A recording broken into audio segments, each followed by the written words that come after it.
Hai la cârciumă, măi, merghin, hai să pui masa să mănânc în frățiorii, să-mi strângă.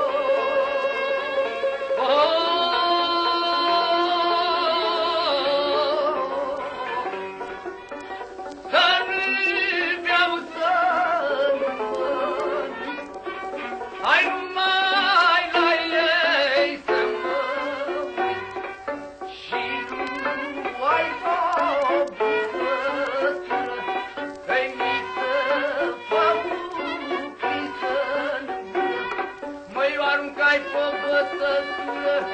ei, și vă uit un pic de vin, îi văd bine că sunt străinor.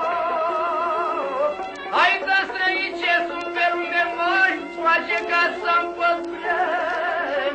Hai mă duc noaptea prin pădure, copacilor sună în lungă, ochii în cap nu se usucă.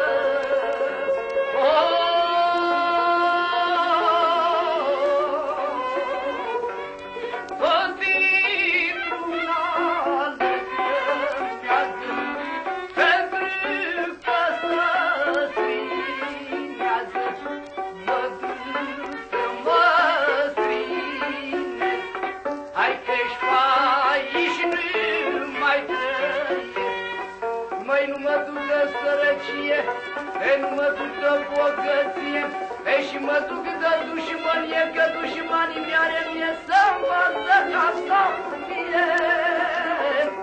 Hai, nevasta mă răpădumie, copilași în slugărie, ei, nu papat, nu păsigurie, hai, dușmanii și vecinii,